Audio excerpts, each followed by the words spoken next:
Entonces, continuando, en el versículo dice 5, por vuestra comunión en el Evangelio. Otras versiones no dicen comunión, sino participación.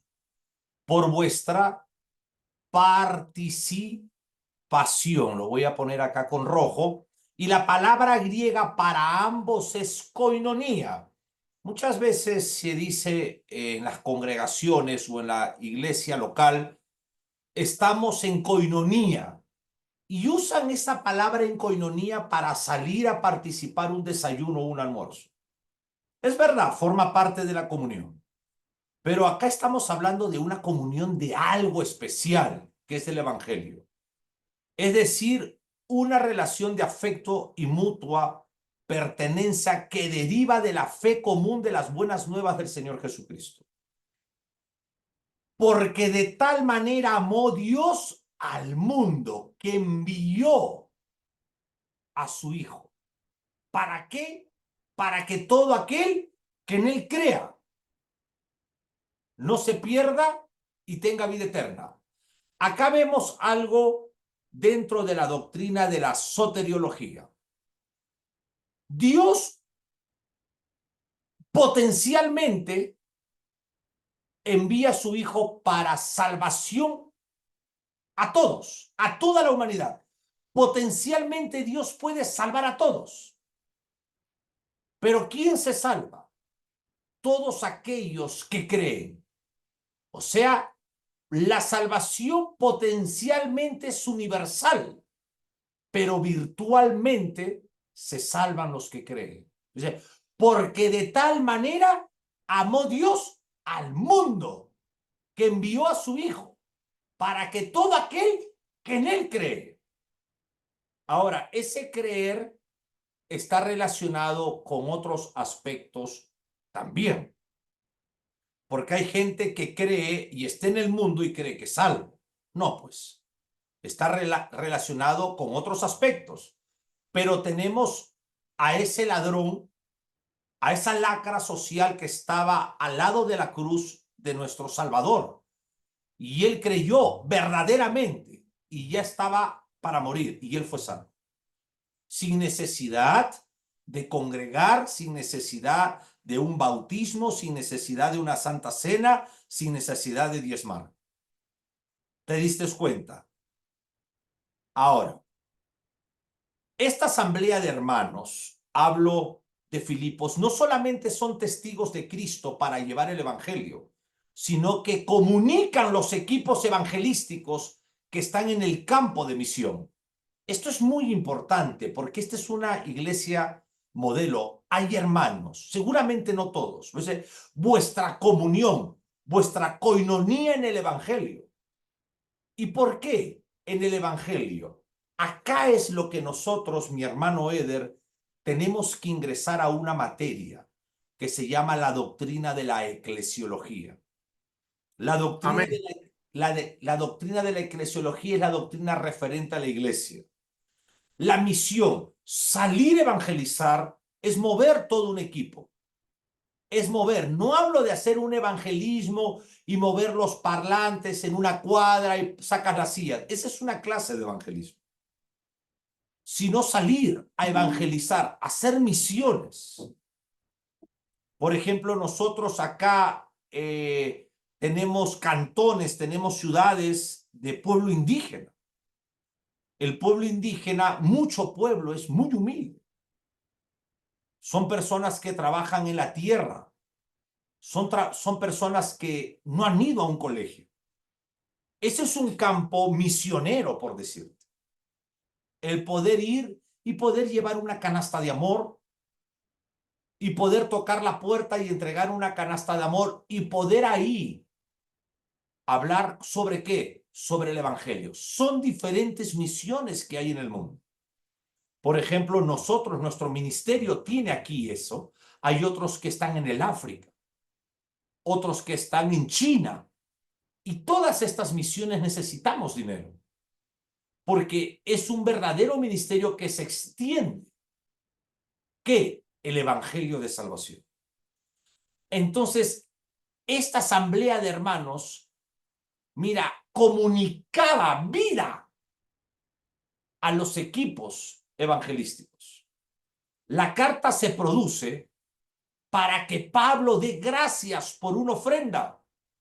Pablo no había sido encomendado a la obra por la iglesia de Filipo, sino por la iglesia de Antioquía, pero es la iglesia de Filipos la que, conociendo la obra de Pablo, se identifica con Pablo, se identifica con Cristo, y esta iglesia entiende que Pablo aplica lo que Cristo dijo: id y predicad el evangelio por todo el mundo. Ahora, esta expresión no es para todos. Pablo tenía un llamado a las naciones. Por eso Pablo es el apóstol de las naciones. Pero nosotros podemos comenzar haciendo misiones en nuestras ciudades. Acá en la ciudad de Venezuela, la ciudad del Perú, de Colombia, de Argentina, ahí uno puede comenzar a hacer. Pero ¿quieres que te diga algo? El problema es que un verdadero misionero nace de una capacitación que el amado Espíritu Santo le da, que sin lucro sacrifica su vida para dar vida a otros. Es muy fácil yo hacer de ti misionero con dinero y que yo te dé dinero y te diga, anda a hacer esto. No tienes un corazón de misionero, sino que para tener un corazón de misionero hay que ser un hombre que realmente haya viajado a las naciones y trabajado en su nación sin dinero. ¿Por qué te digo esto? Porque te lo digo de ejemplo mío. Yo he viajado a las naciones de Latinoamérica, de muchas naciones de Latinoamérica, no a todas, como misionero, sin dinero, y me he venido sin dinero también. Es ahí donde Dios te forma el corazón del misionero, el que realmente lo haces por amor al evangelio. Todos quieren ser algo, pero no quieren pasar los años del trato que Dios realmente produce en el corazón de una persona. ¿Te das cuenta? ¿Alguna pregunta? No, no, pastor, hasta ahora ninguna pregunta, escuchando con atención. Pero te diste cuenta, quiero que enfoques algo, porque muchas veces uno quiere ser pastor porque ve una iglesia grande y ve poder en ese predicador. Muchas veces uno quiere viajar a las naciones creyendo que el viajar a las naciones es venir con dinero. No es así, mi hermano. Yo he viajado a las naciones y yo me he pagado muchas veces mis pasajes y me he venido con una ofrenda muy pequeña. ¿Me entiendes? Que seguramente me puede alcanzar para una semana de comida. No Sí, para ser pensemos. honesto, lo pensé, lo reflexioné y siento que uno de los errores que podemos cometer es que el gran hombre de Dios puede ser comparado con el hombre exitoso de la tierra. Excelente. Y voy a retroceder a la primera parte, ya estamos acabando esta materia. La iglesia triunfante es la que está vinculada con Cristo y Cristo es el siervo sufriente de Isaías 53. Amén. Entonces ahí vemos el carácter del ministro, vemos el carácter del predicador. Por eso esta iglesia envía ofrendas a Pablo una y otra vez, no solamente cuando Pablo está en la cárcel, sino una y otra vez, para que Pablo, con su capacidad de hombre de Dios, pueda administrar ese dinero para él vivir y para extender el reino. Él tiene que agarrar para él vivir y también para extender, para enviar. para hacer, para producir. Ahora, terminando acá dice, tenemos que preguntarnos si la iglesia de nuestros días se encuentra interesada realmente en las misiones. Yo te cuento algo. Nosotros estamos a 7 horas de Guayaquil. Allá hay unas cárceles.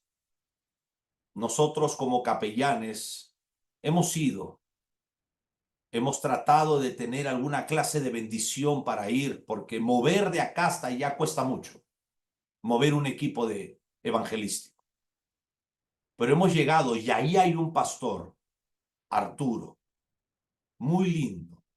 Claro, preso, sentenciado por lo que era antes. Pero Dios lo levantó a él y a otros hombres y existirá una iglesia de unas 80, 100 personas. Y el día que yo fui, habían unas 150 y habían pabellones. Y habían pabellones de homosexuales, un edificio lleno de homosexuales. Homosexuales vestidos de mujer dentro de las cárceles. Y él me contaba y me decía que los pastores ya no van. Hace mucho tiempo que ellos no reciben ayuda. Yo fui unas veces más, justamente cuando había delincuencia. Yo me acuerdo que yo fui y si no me equivoco al día siguiente pusieron un coche bomba en esa cárcel. Y cuando yo fui, me esperaban los jefes de estas pandillas y me recibían. Me esperaban en la puerta. Cruzaba todas las áreas de seguridad y me esperaba el jefe, de lo cual maneja todas estas cárceles. Estaban con radios, o sea, manejan cosas tremendas. Y me decía, pase, pastor, adelante. Y me recibían porque ya era la gracia de Dios que se había coordinado todo esto ya. Pero era peligroso también porque vivíamos tiempos de pandillas, de guerras internas muy fuertes como ahora también. Y la necesidad. Y yo me voy al pabellón de homosexuales. Hablo de 200 personas. Y estaban paradas después de predicar. Estaban parados ahí afuera y adentro. Y yo fui vestido de capellán para que el uniforme institucional me abra la puerta más ante la policía. Y ellos esperaban de repente que yo los tratara diferentes o los juzgara. Y yo hablé con ellos y les dije que yo no he venido a juzgarlos, sino para decirles que Cristo murió en la cruz por ellos.